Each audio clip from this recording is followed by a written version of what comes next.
بسم اللہ الرحمن الرحیم۔ ہفتے کی مجلس میں حضرت حکیم الامت حضرت تھانوی رحمۃ اللہ علیہ کے ملفوظات سنائے جاتے ہیں۔ یہ حضرت کا ملفوظ ہے، فرمایا کہ کس طرح دل میں ڈال دوں، جی چاہتا ہے کہ سب اس طرح راہ پر آ جائیں کہ ان کی ہر ادا سے اسلام کی شان ظاہر ہو۔ جیسے حضرات صحابہ کرام رضی اللہ عنہم، ان کو لوگ دیکھ کر اسلام قبول کرتے تھے، ان کا نمونہ بن جائیں، اور دین و دنیا کی فلاح بھی اسی میں ہے، اسی میں مضمر ہے۔ پھر آگے فرمایا کہ یہ امر واقعی ہے، واقعی یہ امر ہے کہ اگر مسلمان اپنی اصلاح کر لیں اور دین ان میں راسخ ہو جائے، اتر جائے، تو دین تو وہی ہے، لیکن دنیاوی مصائب کا جو کچھ آج ان پر ہجوم ہے، انشاءاللہ چند روز میں کایا پلٹ ہو جائے گی۔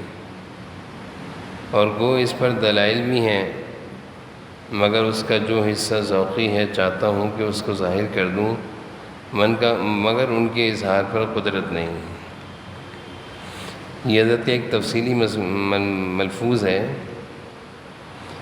جس میں حضرت نے ایک بات یہ ارشاد فرمائی، اللہ والوں کی طلب ہوتی ہے، اللہ والوں کی تڑپ ہوتی ہے، فکر ہوتی ہے۔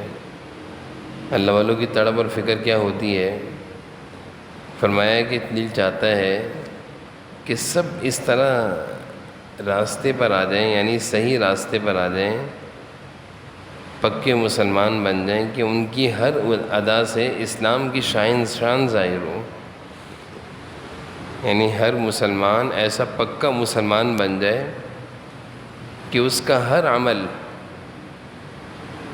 شریعت کے مطابق ہو، سنت کے مطابق ہو، اس کی ہر ادا سے اسلام کی شان ظاہر ہو۔ جیسے کہ حضرات صحابہ ایسے تھے کہ لوگ انہیں دیکھ کر اسلام قبول کیا کرتے تھے، یہ ان کا نمونہ بن جائیں۔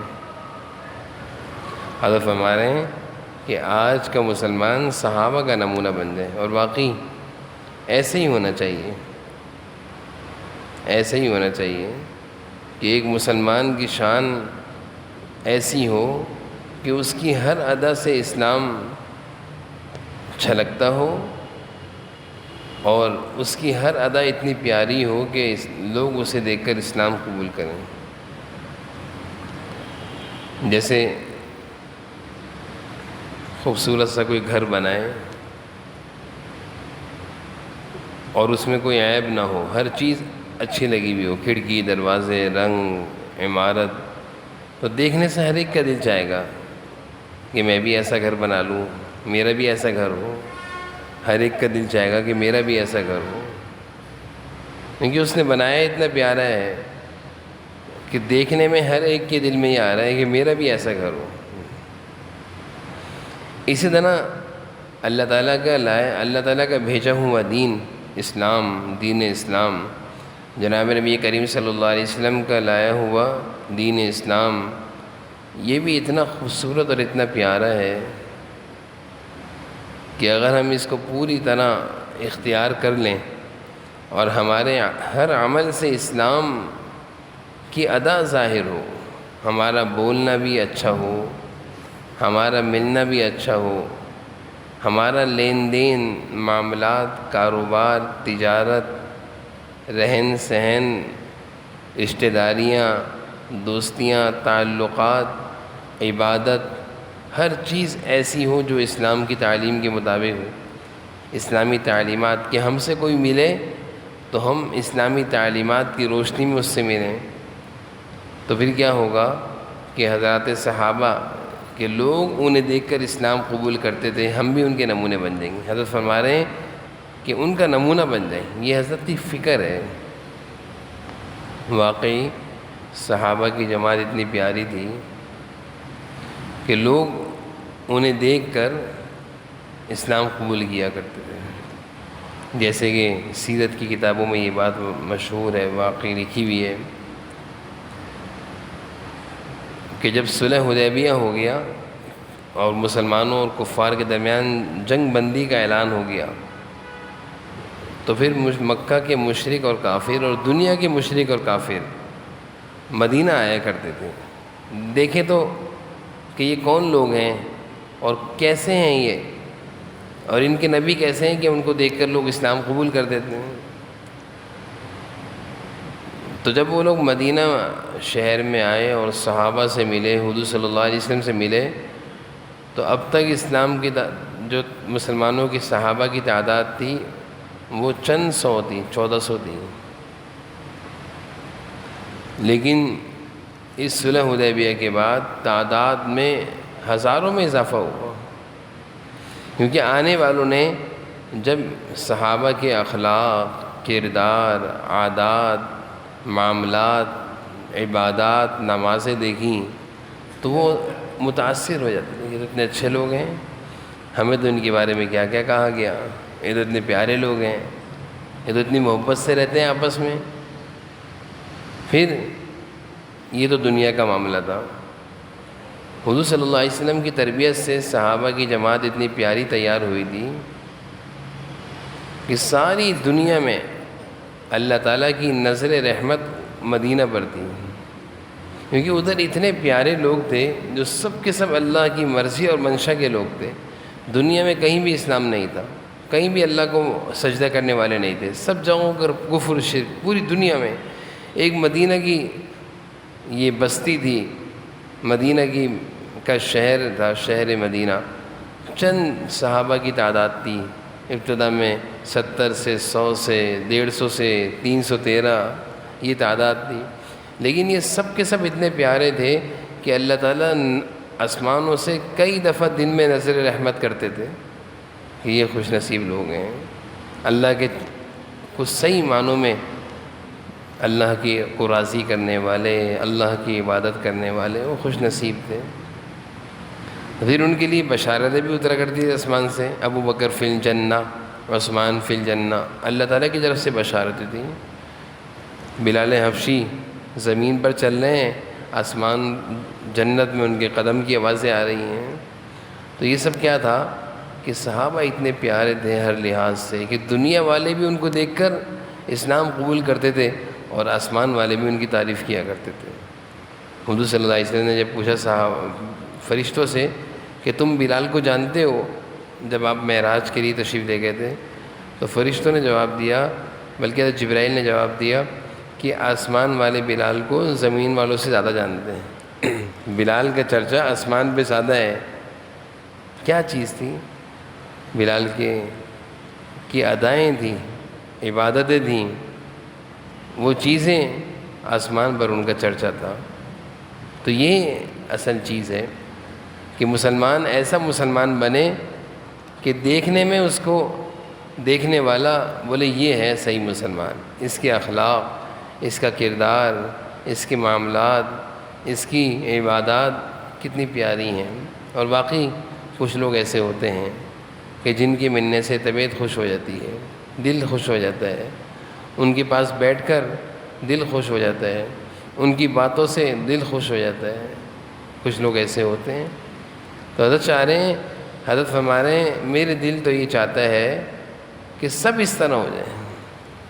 بزرگوں کی شان کیا ہے، اللہ والوں کی شان، وہ چاہتے ہیں، فرما رہے ہیں میرا دل چاہتا ہے کہ سب ایسے ہو جائیں کہ ہر ایک کی ہر ادا سے اسلام کی شان ظاہر ہو، اسلام کی شان ظاہر ہو.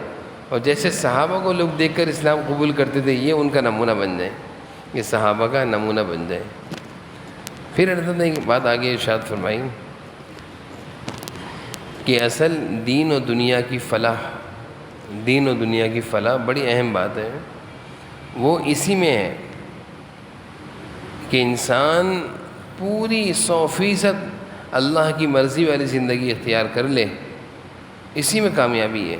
پھر آگے فرمایا اگر مسلمان اپنی اصلاح کر لیں اور صحیح راست پر آ جائیں اور دین اسلام ان کے اندر پوری طرح اتر جائے، دینی تعلیمات، اسلامی تعلیمات پر پوری طرح عمل کرتے ہوں، تو فرمایا دین تو ہے دین، دنیاوی مصائب کا جو کچھ آج ان پر ہجوم ہے انشاءاللہ چند روز میں سب ہٹ جائے گا۔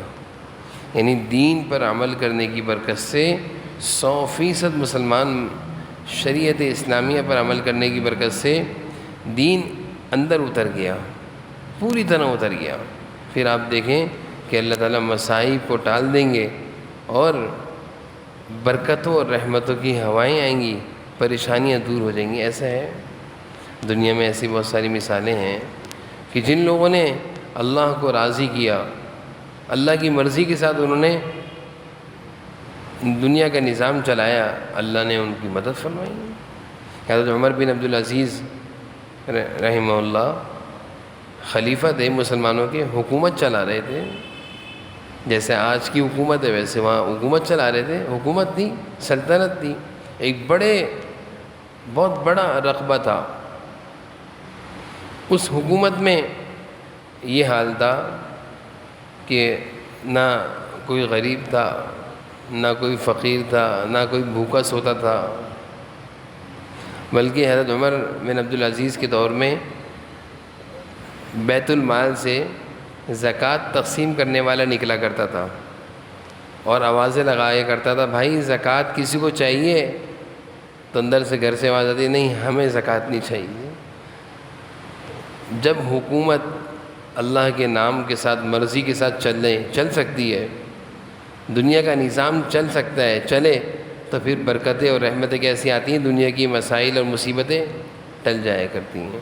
حضرت فرمایا ہے چند روز میں کایا پلٹ جائے گی اگر مسلمان بن جائے۔ اگر مسلمان صحیح معنوں میں مسلمان بن جائے، اس کی زندگی اللہ کے حکم کے مطابق ہو، ایک کام بھی اللہ کی مرضیوں کے خلاف نہ ہو، اس کی کوشش ہو کہ میں نے اللہ کو ناراض نہیں کرنا، دن رات کام کاروبار، گھر بار، معاملات، ملاقات، رشتہ داریاں سب شریعت کے مطابق ہوں، سب شریعت کے مطابق ہوں۔ پھر دیکھیں نا، جس قدر کھانے میں ذائقہ ہوگا اتنا ہی مزہ آئے گا۔ اگر کھانے میں ذائقہ کم ہوگا، اس کھانے میں چیزیں پوری نہیں ہوں گی، تو ذائقہ اچھا نہیں آئے گا، کھانے کی لذت نہیں آئے گی۔ مثال کھانا بنایا ہے تو جو اس میں چیزیں ڈلتی ہیں وہ پوری نہیں ڈالیں، تو جو چیز ہم بنانا چاہ رہے ہیں وہ نہیں بنی۔ اب ہم وہ کھا رہے ہیں بریانی سمجھ کر، لیکن اس میں بریانی والی چیزیں نہیں ڈالیں، سادے چاول میں تو بریانی کا ذائقہ نہیں آئے گا، وہ تو خشک ہے، سفید سادے چاول ہیں۔ اب کوئی بولے بریانی کا مزہ نہیں آ رہا، تو سامان ہی نہیں ڈالا، مزہ کیسے آئے گا؟ مزہ تو جب آئے گا جب پورا سامان ڈلے، پھر اس کو پکایا جائے، تو پھر کھانے والے کو محسوس ہوگا کہ میں کچھ کھا رہا ہوں۔ اور اگر ایسے ہی چاول ڈال دیے اور انتظار میں بیٹھے ہیں بریانی بن کر آئے گی، سامان کچھ نہیں ڈالا، کہاں سے آئے گی؟ یہی حال ہے کہ ہم نے اسلام قبول کر لیا ہے، ہم مسلمان ہیں الحمدللہ، لیکن ہم کہتے ہیں ہمیں مسلمان ہونے کی برکتیں نہیں مل رہی، مزہ نہیں آ رہا اسلام میں، ہم نماز بھی پڑھتے ہیں لیکن ہماری زندگی میں سکون نہیں ہے، مزہ نہیں آ رہا۔ تو یہ مثال بریانی والی ہے کہ ہم نے پورا اسلام تھوڑی قبول کیا ہے، ہم نے سارا سامان تھوڑی ڈالا ہے۔ ہم جب پورا اسلام قبول کریں گے، اسلامی تعلیمات پر پوری طرح عمل کریں گے، پھر مزہ آئے گا کہ اسلام کی برکتیں کیا ہیں۔ پھر اسلام جیسے اچھی غذا کھانے سے صحت بنا کرتی ہے، اچھی غذا کھانے سے صحت بنا کرتی ہے، پھر اسلام جب پوری طرح ہمارے اندر ہوگا تو ہم اسلامی لحاظ سے مضبوط ہوں گے، پھر اسلامی لحاظ سے ہم مضبوط۔ اب وجہ یہ ہے کہ ہم کھوکھلے ہیں، خالی ہیں، اپنی مرضی کا اسلام ہے، جو چیز ہمیں اچھی لگی اس پر عمل کر لیا اور جو چیز ہمیں اچھی نہیں لگی چھوڑ دیا۔ کاروبار میں تو جھوٹ چلتا ہے، اپنی مرضی سے جھوٹ چلا رہے ہیں۔ بھائی شادیوں میں تو تھوڑا بہت چلتا ہے، تھوڑے بہت گانے چلتے ہیں، اپنی مرضی کا اسلام ہے۔ بھائی تھوڑا بہت شور شرابہ ہونا چاہیے، شادی میں مکس گیدرنگ ہونی چاہیے، تھوڑی تصویریں بھی ہونی چاہیے، تھوڑے بہت گانے بھی چلنے چاہیے، تھوڑی بہت فائرنگ بھی ہونی چاہیے۔ تو بھائی شادیاں تو حضور صلی اللہ علیہ وسلم کے زمانے میں بھی ہوئی ہیں، حضور صلی اللہ علیہ وسلم کی بھی ہوئی ہیں، تو پھر ہماری شادیاں تو اسلام والی نہیں رہیں۔ تو جب ہم کہتے ہیں نا تھوڑا بہت ہی چلتا ہے، اس کا مطلب یہ ہے کہ تھوڑا بہت اپنی مرضی کا اسلام چلتا ہے۔ جب اپنی مرضی کا اسلام چلے گا تو پھر ہم یہ کہیں کہ مزہ نہیں آ رہا، اسلام نماز بھی پڑھتا ہوں سکون نہیں ہے، روزہ بھی رکھتا ہوں سکون نہیں ہے، زکوٰۃ بھی دیتا ہوں سکون نہیں ہے، تو بھائی ہم سادے چاول سے بریانی کا مزہ کیسے لیں گے جب تک کہ ہم پوری طرح مسلمان نہیں بنیں گے، اسلامی تعلیمات پر پورا عمل نہیں کریں گے۔ ہماری زندگی میں کہاں سے اسلام کے جو منافع ہیں، فوائد ہیں، وہ کہاں سے آئیں گے؟ وہ جب ہی آئیں گے جب ہماری زندگی میں پوری اسلامی تعلیمات ہوگی۔ ایک کام بھی اللہ کی مرضی کے خلاف نہیں ہوگا، چاہے کچھ بھی ہو جائے، دنیا کا کتنا بڑا نقصان ہو جائے، نفع چلا جائے، سودا ختم ہو جائے، لیکن اللہ کا حکم ٹوٹ رہا ہے، میں یہ کام نہیں کروں گا، میں یہ کام نہیں۔ ایسی کتنی مثالیں ملتی ہیں، کتنے ایسے لوگ ہیں بڑے بڑے سودے چھوڑ دیے، بڑے بڑے نفع کی چیزیں چھوڑ دیں کہ نہیں بھائی اس میں ایک غلط کام ہو رہا ہے، اس میں سود کی بو آ رہی ہے، اس میں جوا دکھ رہا ہے، اس میں رشوت دکھ رہی ہے، نہیں میں نہیں کروں گا، مجھے نہیں چاہیے، بھائی اس میں اتنا نفع بھی تو مل رہا ہے، نہیں مجھے نفع نہیں چاہیے۔ تو جس کے دل میں ایسا اسلام کی قدر اور محبت ہو تو پھر وہ بڑے بڑے سودوں کو ٹھکراتا ہے، اللہ تعالیٰ اس کو اس سے بڑے بڑے نفع دیتے ہیں، پھر اللہ تعالیٰ اس کو اسلام کی برکتیں دکھاتے ہیں کہ کیا ہے اسلام۔ تو میں نے حضرت عمر بن عبدالعزیز رحمہ اللہ کے دور کی ایک چھوٹی سی مثال دی ہے، تو حضرت بھی یہی فرما رہے ہیں کہ جب ہم پوری طرح اسلام ہمارے اندر راسخ ہو جائے گا تو پھر دنیاوی مصائب جو ہیں، آج ہم جو دنیاوی مصائب میں گھرے ہوئے ہیں، انشاءاللہ چند روز میں چلے جائیں گے۔ آج گھر گھر میں بے سکونی ہے، آج گھر گھر میں جھگڑے ہیں، آج گھر گھر میں نا اتفاقی ہے، آج ہر ایک دوسرے سے پریشان ہے، ہر ایک لڑا ہوا ہے، پریشان ہے۔ اگر ہم دیکھیں تو ہمارے گھروں سے دین نکل گیا، شریعت نکل گئی، اسلام نکل گیا، نہ ہمارے گھروں میں پردہ ہے، نہ ہمارے گھروں میں نمازیں ہیں، نہ ہمارے گھروں میں قرآن کی تلاوتیں ہیں، نہ ہمارے گھروں میں گناہوں سے احتیاط ہے، گانے اور مختلف قسم کی نافرمانیاں، بے پردگیاں، اللہ کی ناراضگی والے کام ہمارے گھروں میں ہیں، اس لیے ہمارے گھروں میں سکون ہی نہیں ہے، سکون ہی نہیں رہا۔ اور جن لوگوں کے گھر میں دین ہے، شریعت ہے، وہ چھوٹا سا گھر ہے، اس گھر میں کوئی جاتا ہے کہتا ہے بڑا مزہ آ رہا ہے۔ ایسے لوگ ہیں، اللہ والے ہوتے ہیں، چھوٹا سا گھر ہوتا ہے اور ان کے گھر جا کے بیٹھتے تو ایسا مزہ آتا ہے، سکون مل رہا ہے، جبکہ نہ وہاں پہ اے سی ہے، نہ وہاں پہ صوفے سیٹ ہے، نہ کارپیٹ ہے، چادر بچھائی ہوئی زمین پہ بیٹھے ہوئے ہیں۔ اللہ کی فرما برداری ہے، اس لیے سکون ہے۔ اور کتنے ایسے گھر ہوتے ہیں، انسان اپنا گھر دیکھتا ہے کہ میرے گھر میں تو سب کچھ ہے، عیش و آرام کا سارا سامان ہے، لیکن سکون نہیں ہے۔ تو حضرت فرما رہے ہیں کہ اسلامی تعلیمات پر جب پورا عمل ہوگا تو انشاءاللہ دنیاوی مصائب ختم ہو جائیں گے۔ اللہ تعالی ہمیں عمل کرنے کی توفیق نصیب فرمائے۔ ذکر کی مجلس